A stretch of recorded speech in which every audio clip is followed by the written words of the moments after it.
Hi, in this video, we'll be looking at deploying your decision tree. Now, there are two ways to deploy a LeadsHook decision tree. Number one is the direct link, and the second way is the embed. So I'll share what both of those are right now. All right, so let's head over to LeadsHook again, open up the decision tree we've been working on, and that's what it looks like.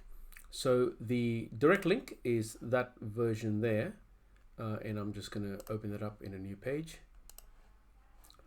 And once you've published it, so when we press the publish button, we'll be able to get a live version, so without the preview equals true, and that'll remove this banner as well.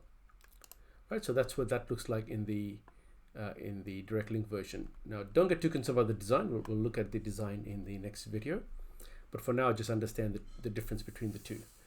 Direct link is obviously you end up with a URL that looks like this. We are coming up with bring your own domain feature, so you'll be able to do a direct link, but on your own subdomain or domain, right? But until that's released, we do have users. This is the option you have, but we do have users who do use this version actually.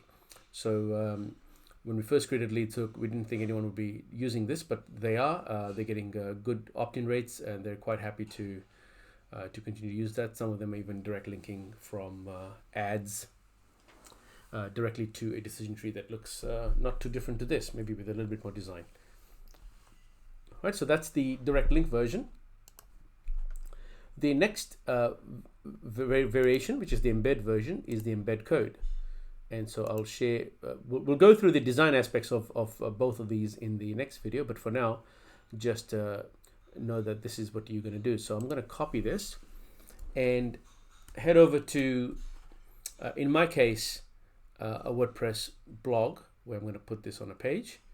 You are free to add this to Unbounce, Instapage, ClickFunnels, any number of other options and choices that you have out there of landing page builders and or a plain HTML page as well. You can embed it anywhere you want. You can embed it in a sidebar in a blog. You can get embedded in the middle of a blog post. You can embed it in a pop-up.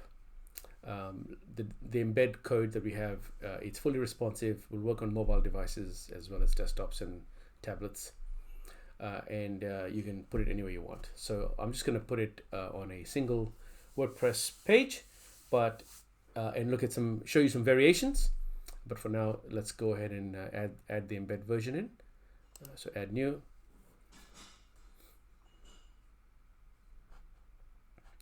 I'm just going to call this, I'm going to make the name consistent to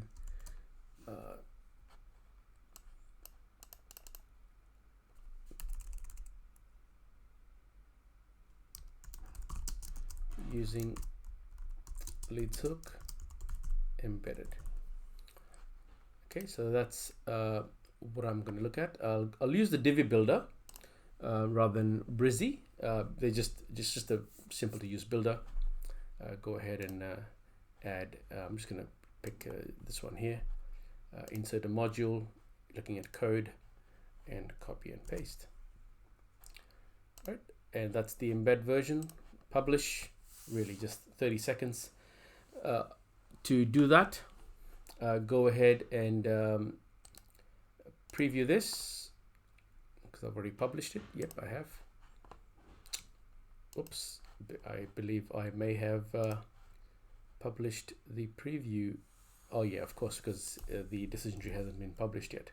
So I guess at this point, probably not a bad time to go ahead and publish it. So this is our first publish, we'll go ahead and do that. It'll issue with a bunch of warnings. So it's saying that that question does not have a result, because if you notice, we put the results in this page here, which is right there, that result and that result. That warning that you see here when you go to publish it is telling you that it does not see results against it. Once again, it's just a warning in case you forgot. In our case, we didn't forget because we're combining the gender as well as the body type in one result. So we don't need one. So it's okay to ignore, right? So warnings are safe to ignore. Errors won't let you proceed. That button will gray out, will still remain grayed out if a error is noticed within the decision tree. Now, what kind of error can you see? That we're looking at is if I do something like this. Okay, if a connector is missing, if I go to publish, there you go. It's telling me that I need to fix that up, and the button is gone. Right, so there are multiple root nodes. What that basically means is LeadsHook does not know how to start your decision tree. It realizes that's a start node and that's a start node because they both don't have a connector coming to it. So you can only have one connector without that does not have any incoming connectors. Right, so in this case that's the start node. But if I go to publish this now, it's saying that there are multiple start nodes. So that's fine. The connector type B of that question is not connected. So it's telling me that is not connected somewhere. Right, so we need to make sure that we exit that out and make sure it's connected properly. So we're going to go ahead and do that now, and that fixes the error up. Right, so if you ever run into an error, such as the red one we saw previously, always go back and check and make sure. The other error that we've seen quite common is if you clone this, and sometimes if you have a lot of nodes, it'll look something like that. And so you've cloned it, but you don't realize that there are two nodes sitting there. So if I go to publish this, you'll be like, well, everything looks okay to me. Let's publish this. And it's saying it's not connected. And that would be correct. So whenever you do that, just kind of like, I don't know, just shake the node and see if you can see something. Oh, there you go. So immediately you'll know there's something behind it. Right, so we just go ahead and delete that. And now we'll go ahead and publish this. Right, so just catching a few errors that we've seen commonly that come up for users. Right, proceed. This is up to you. We have some users who do have a lot of version control, and the analytics feature that we have here does allow you to see your analytics by version. So if you are gonna, so it's not a bad idea to give it a bit of a name and description. So in this case, I'm just gonna go like first publish. All right, and so that way I'm publishing it for the first time. Go ahead and save, and that's done. So if I open this up again, oops, if I just refresh this,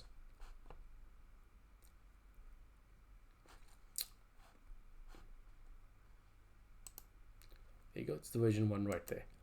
Right, so to see what that looks like, come over here and it says first publish.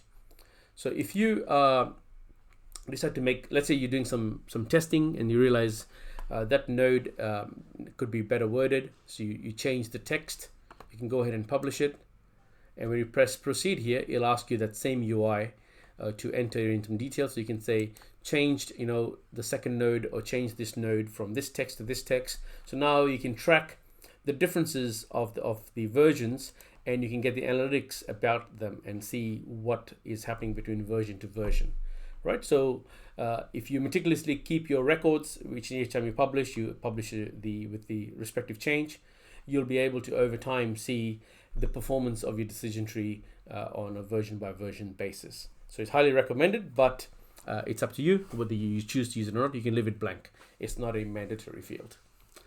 Right, so that covers a bit about the publishing part. Now that it's published, if I go back into the published version, because I'm sitting on another browser, it's recognized that I need to publish it to be able to see it. In Chrome, I am a logged in user, which is why I'll be able to see it. But here it needs to be published for me to see it. So if you can see, let me just refresh that. Right, so that's what it looks like. And I just go through, and so there you go. That's my decision tree being deployed. That's deployed in an embedded page. You could have your top navigation bar, your footer, header, all that sort of stuff. Needs a little bit of adjustment because the footer is sitting all the way out here, while at the bottom, that's just a matter of just a little bit of edit inside WordPress, which I'll do shortly when we look at the design look and feel. But for now, that covers the deployment of the decision tree in the embedded version, which is basically just putting in the embed code wherever you want to embed your decision tree. I will go through and show you variations.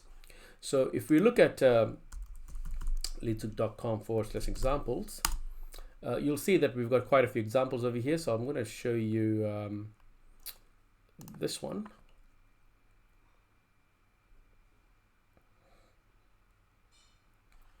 You can see that we've got a decision tree embedded right here in the in this particular section. and that's the underlying page, which has got an image on the underlying page. LeadsHook is sitting as an embedded version right on the right hand side here. So you can really change the look and feel of your decision tree quite rapidly by just adding in a little bit of copy and text to the underlying page. So what are the variations we can do over here? So I'm going to go through this one here and just show you. I'm just going to do it by adding in a whole new row. I'm going to do it using, let's do that, right? And let's say for argument's sake, I wanted to show a decision tree over here. Go ahead and just publish that. So what you're going to see is you're going to see a decision tree across the entire, across the whole thing. And then you're going to see it's going to be two decision trees on this page. One is going to be displayed quite wide and the desktop style, and the other one is going to be displayed within the restricted area that has been given. So I'm just going to go ahead and refresh this, and you'll see two decision trees. Not recommended, obviously in the real world you won't do this, but just want to show you as an example of what it looks like. It's fully responsive, it conformed to its own, it's operating within its own small space, and so therefore you can see what it looks like, so you can deploy this in a sidebar, you can deploy it any number of places, you can have it as a multi-step form as well. That would be another variation of this setup. So I'm just going to go, Nick, and just put down this. There you go. There's my switch on fat burning, and I can go ahead and do that. Now, if you notice, in WordPress, that immediately increased the size of the height. Not every landing page builder does that, right? So just a small warning. Some landing page builders do not have auto height, or cannot dynamically detect embeds changing their height. So they will cut off the content. And so before you go live, please test on multiple devices. We use Browser Stack. So I'm just going to show you what that looks like, which is browser. Oops. We use Browser Stack to do most of our cross-domain, our cross-device, cross-OS, cross-device testing. And so I recommend something like this. There are other service providers out there. Browser Stack is one of the more expensive ones, but it allows us to do some automated testing, which is why we use it. But for your live testing, I would, you can go ahead and use this. This is probably one of the better ones out there, but there are cheaper options available as well. Right, so be sure to test Android, iOS, at least 2 mobiles in each, at least 2 different types of tablets, and then Chrome, Safari, and Firefox. Right, that if a decision tree is working well across all of those 10 or so tests, you're pretty much guaranteed to see. And now when you do your testing, don't just look at the first load. Please go through the entire decision tree and make sure the lead is captured as well. Not for the lead capture, but because if your height changes, like we saw over here, some landing page builders actually break. They don't display the decision tree, and it's got nothing to do with LeadsHook. It's just a function of how the landing page builders have been coded. They don't like the dynamic embeds, or they don't know how to deal with the dynamic embeds, I should say, because probably never anticipated dynamic embeds as a potential use case for a lot of the landing page builders. So please be sure to test against multiple devices and against multiple OSs and multiple I think that covers it. Yeah, so multiple operating systems, multiple browsers, multiple devices, and multiple versions of browsers if you really want to go crazy. But I think that those at least 5 or 10 or 15 tests should be done before you go live. And test the whole decision tree in case you have an auto height error happening, because in some cases it displays a blank. It's because the underlying page does not know how to handle auto heights. Right. So with that warning, I think that covers deployment. So what we've just looked at is how to quickly and easily deploy a decision tree inside any page builder. In this case, we've shown it in WordPress, and the other version, which is the direct link version, which you can just use as is. So in this case, if I want to see what it looks like without the preview, I'll just remove that, and that shows us the preview version. I will cover one thing which we've seen raise support tickets over and over again, is preview. So if your preview is on, it will display that error message that you saw. Not the error message, the warning message you saw on top, which is available at, if I do this. So this message will be displayed on the deployed version as well if you leave this on. So if you have a look, what it's going to do, it's going to remove this bit here. So if I get rid of preview, it's going to get rid of that specific part. So when you go live and you publish a decision tree, if this has been left inside your decision tree code in your embed code, it will not grab your leads. Okay, it is still in preview mode. So you need to remove that physically. So the two ways of doing it: number one, click that off, copy and paste that again. Alternatively, log into your wherever you embedded the decision tree, into your landing page builder, whatever that is, and go ahead and just delete that bit of text, and then save it, and be sure to do a quick test to make sure that the data is saving. All right, I hope that, yeah, that should fix up most of your deployment issues. If there's anything else we can help you with, please get back to us in support if you get stuck with something. Otherwise, I'll see you in the next video. We'll be looking at the design, look and feel. Thank you, and bye for now.